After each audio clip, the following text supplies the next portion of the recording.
That's okay. Actually, the story goes around the signal store. There is a story about the signal station up there. But the biggest thing, of course, is the hospital. Okay, a lot of the stories that we've done so far are kind of fun. I want to let you know something. As somebody who has lived with them, ghosts are not scary. You got to remember, they are you.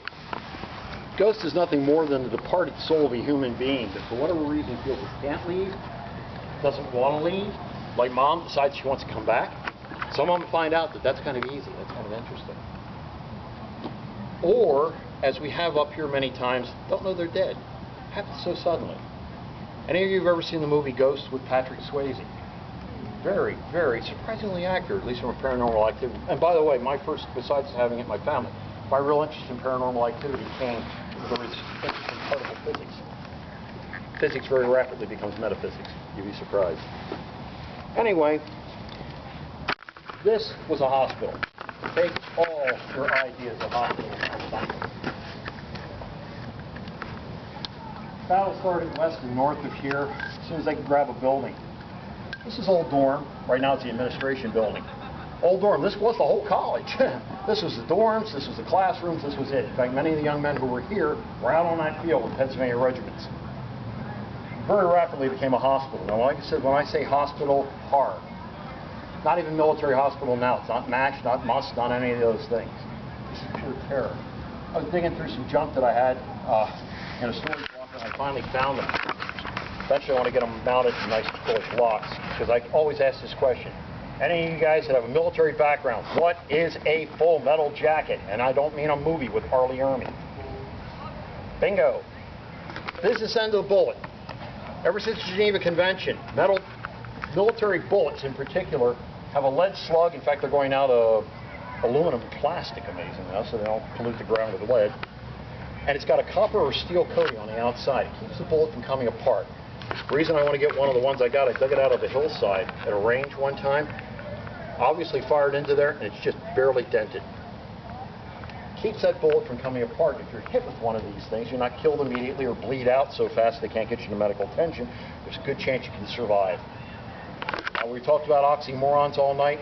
That is a true oxymoron. It's a humane bullet. 1863, they didn't have anything like this. They had something called a mini ball, and there ain't anything mini about them. You can buy the real things down here. You can go to the visitor center where I work, buy the nice pewter ones you can have mounted. But the real ones are actual lead.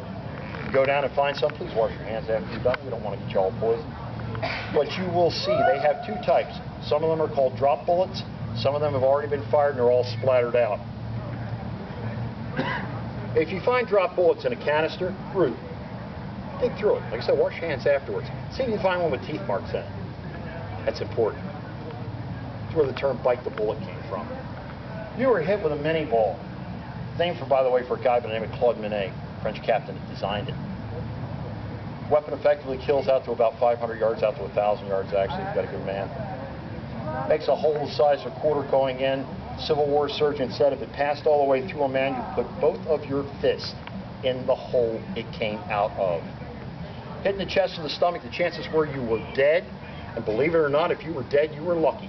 Because surviving one of these things was horrendous. You would have that with you for the rest of your life. Joshua Chamberlain, won the Medal of Honor here, was wounded at Petersburg. Bullet sped, mini, passed through both hips, right through him. Brother begged the surgeons, save my brother's life. You know that eventually killed him. Of course, it didn't do it until in the year 1913. But he died as a result of that wound. It festered all his life, even when he was governor of Maine. Horrendous thing.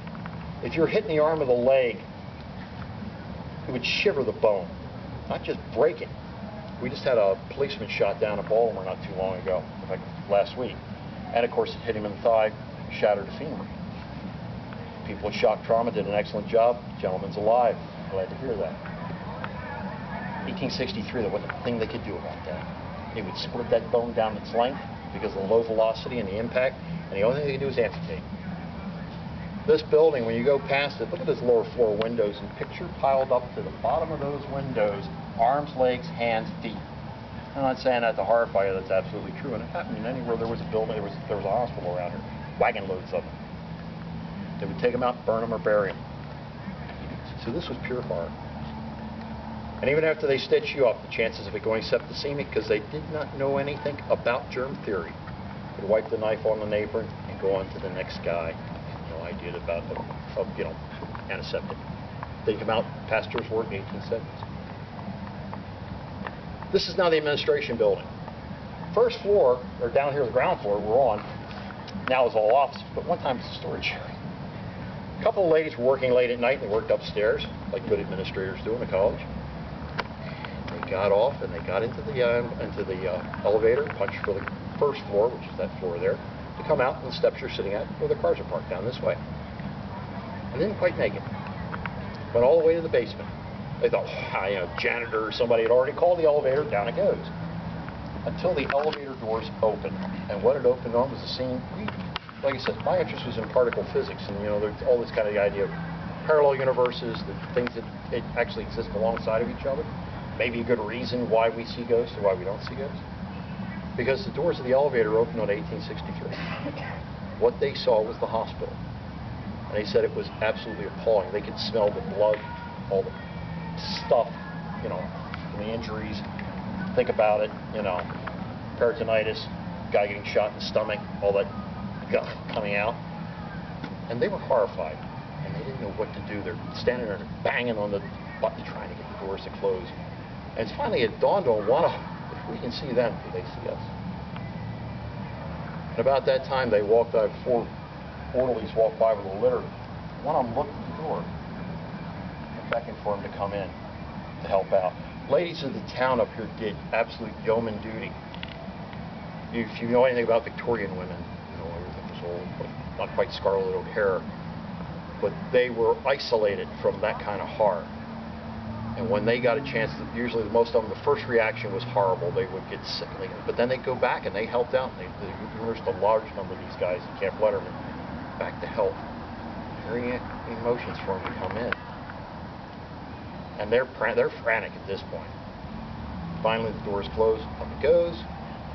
They get off, immediately get a security guard, think it might be one of these idiots over here. Maybe they set up a really elaborate college prank.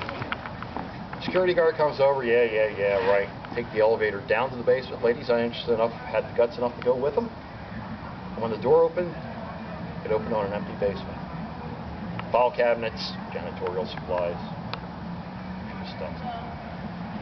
Needless to say, the ladies did not work late after that. If they did, they didn't take the elevator to the steps. One of our guys, I haven't seen him this year, but he is a student here at Gettysburg. And he has an addendum to that story. And once again, this is apocryphal because it's from him, it's not from Mark. He says, according to some of the local college legends, ladies came back afterwards the next day and went down and walked around the basement. And they were right. There wasn't anything there until they looked down the end of one group of file cabinets, and there was something. They walked down. They thought it was a piece of paper or something, and it was a bloody rag. Think about that. If you were on that elevator and it opened up, would you step through to 1863 to help out? And if you did, would you ever be able to get back? Let's go.